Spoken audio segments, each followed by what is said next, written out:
Welcome to this edition of Mayor's Report Pleasanton. I'm your host, Dr. Marshall Kamena.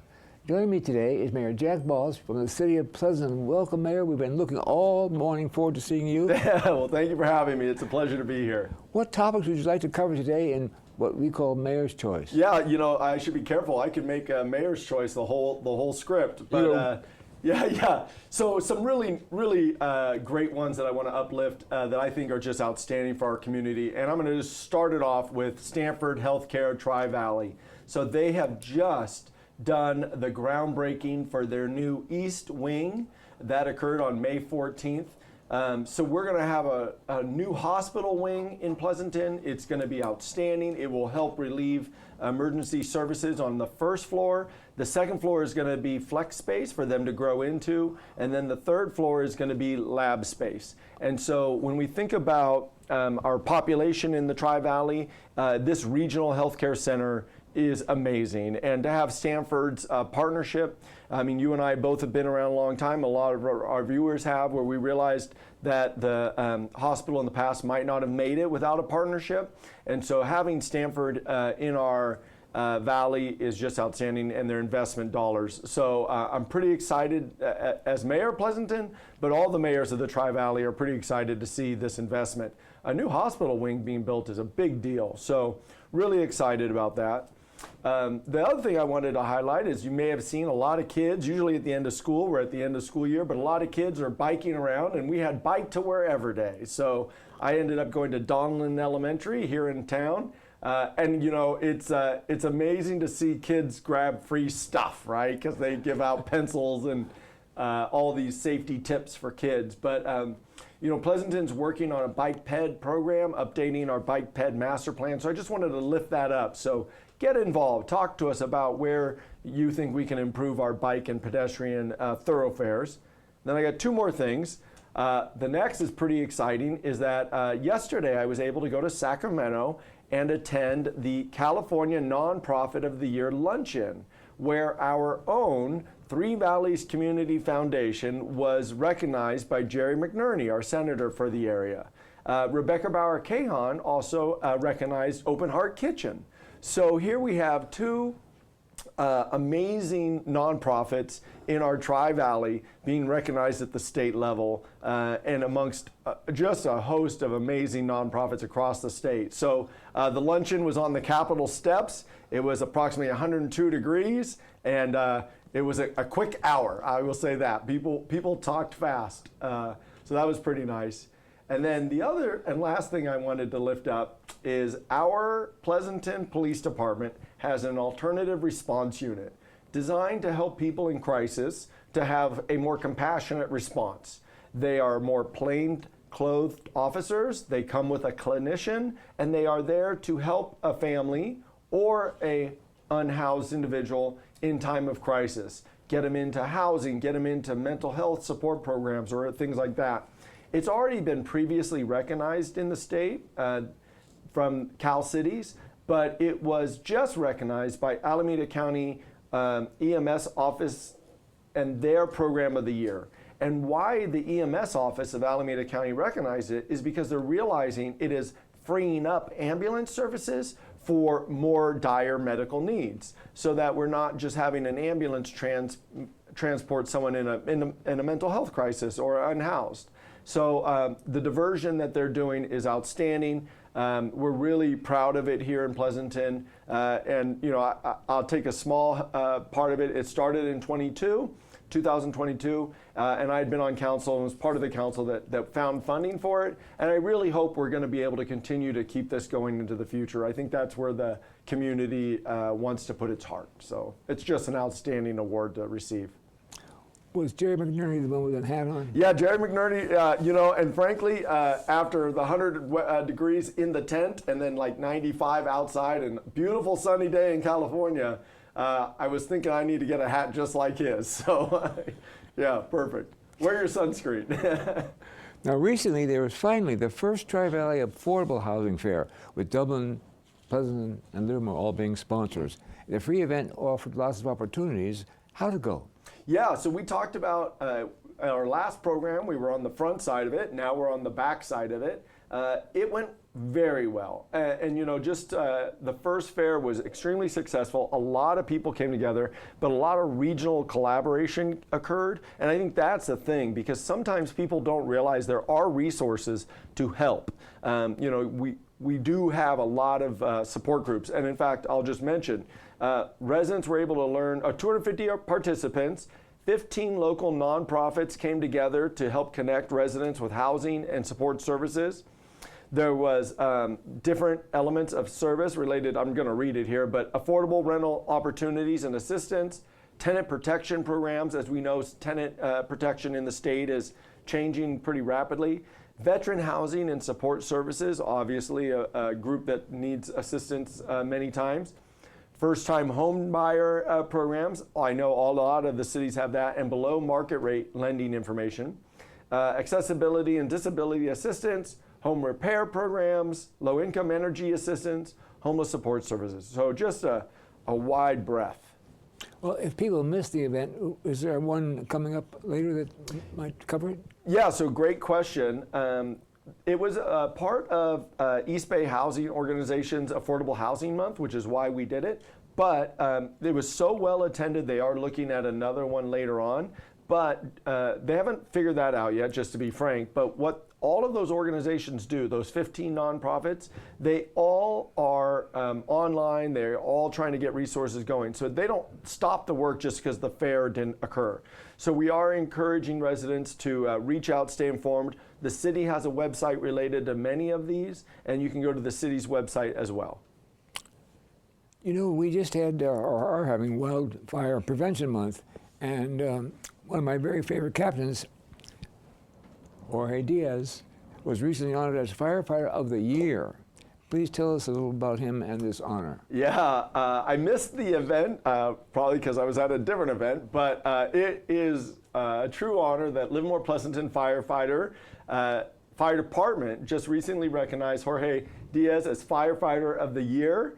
I didn't know a lot about him until we prepared for today. I knew him, but I didn't know as much. So Captain Diaz was honored as the 32nd annual Red, Blue, and Gold Awards Banquet hosted by the Tri-Valley Knights of Columbus. I hear it's an amazing dinner. As I said, I missed it. He served the department since 2002 and his tremendous impact over the 2 decades of service, the more than 2 decades of service. He is played a major role in firefighting training safety programs, including fire academy instructions, firefighter survival training, hose operations, rapid intervention crews, or RICs, and was selected by his peers. And I think that's the thing that makes it where it's especially meaningful. You know, to be selected by your coworkers that you should be uplifted is pretty impressive. He's known, as you and I have mentioned, by many. He's a humble man and definitely a team player. So incredibly grateful that he's part of our Livermore Pleasanton Fire Department.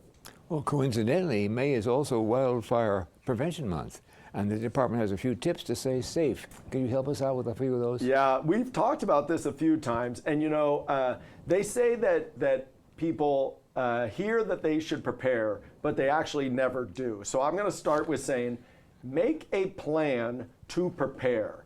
And then in that plan to prepare, include things like a go bag with essential and important documents or copies of documents like your driver's license or your passports. Make sure that you have got your phone chargers, things like that. So it does a go bag, I guess is what I'm calling it. But the Livermore Pleasanton Fire Department just updated their website. It's pretty user-friendly. A lot of people like it, lpfire.org. And on it, it talks about wildlife preparedness, what you need to do, right? And so not only making the go bag is our first thing I want to make sure I'm telling our residents. And you know, it's Memorial Day weekend, so maybe you have a little extra time that you can do it this weekend. But think about hardening the target, right? Just like what we talk about in the police department, we talk about in the fire department. Remove vegetation from the side of your house. Keep your roof gutters clean and free of debris, right? And leaf litter, especially after the winds we've recently had. I'm gonna have to get up there again myself. and then make sure you're trimming your trees away from structures. So we're trying to uplift the concept of preparedness, but I can't stress enough, make the go bag. Make the bag you're going to grab. And now a lot of our photos and stuff are on the cloud, but you need to be able to get a few days safely for yourself if there was a major emergency. Great advice. Yeah. We're going to take a short break. We'll be right back on this edition of Mayor's Report Pleasanton in just a moment.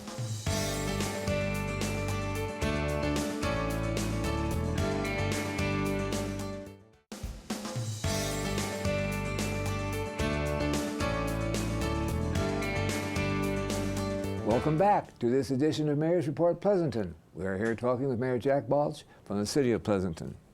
Now, we talked in our last program about how the city and the school district work together. Both have been working to transfer ownership of the Amador High School Theater. Who owns it now? Please tell us about the process. Why is it happening? And what are the potential plans? And are you guys getting along? Well, we're definitely getting along. Let's start with that.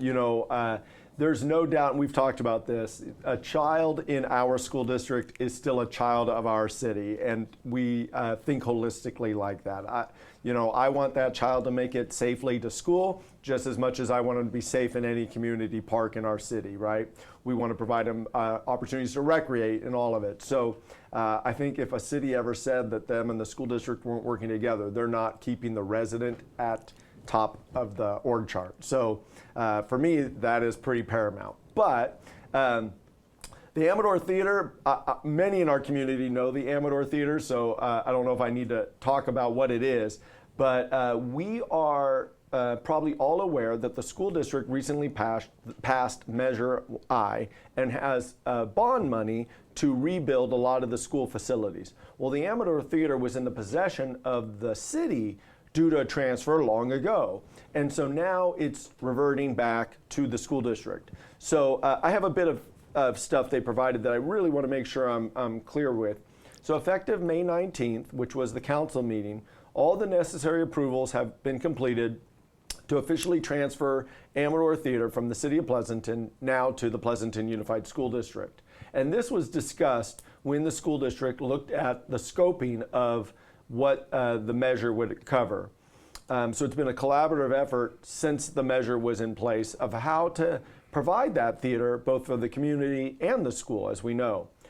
So now it allows them to move forward and rebuild Amador Valley Performing Arts Center, similar to how they are rebuilding Village High School nearby here and how Foothill is getting a lot of construction going on. So maybe I'll kind of pause there to say, thank you, Pleasanton, for investing in our schools. I personally think it will serve us well. It will keep property values high. We know our schools are one of the main reasons why people want to be in Pleasanton, as well as our parks.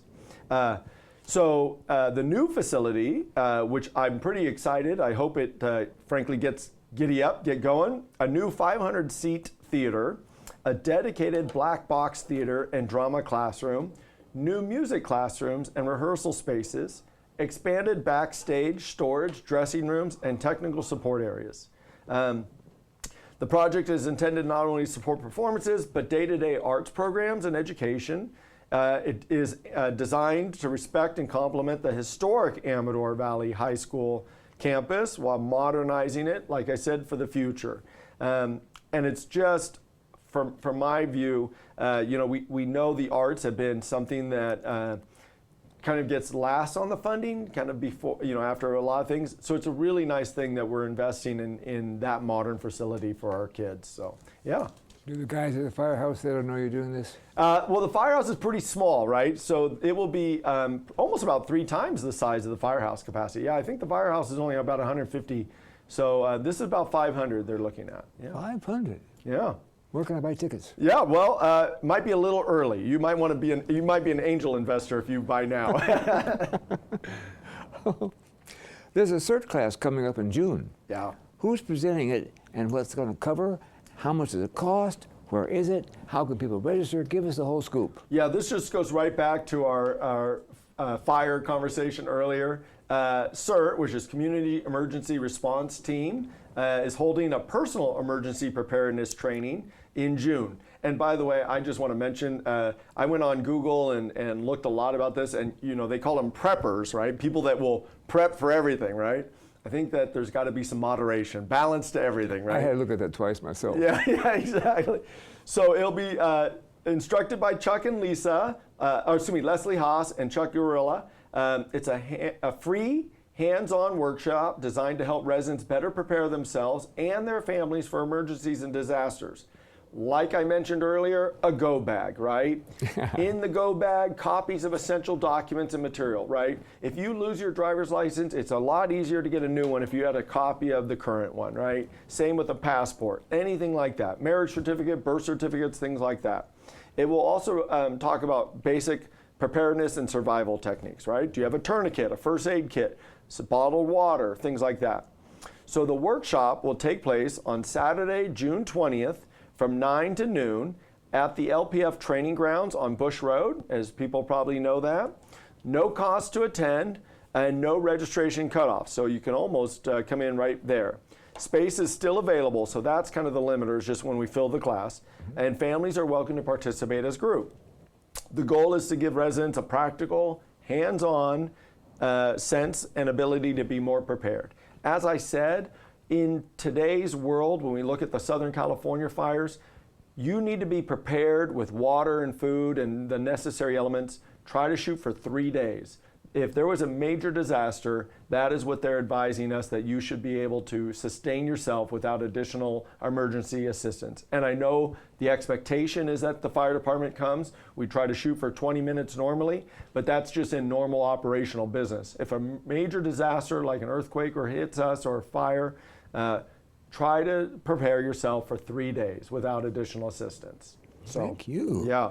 And I'll just say, you can register at cityofpleasanton.gov under news updates. Yeah.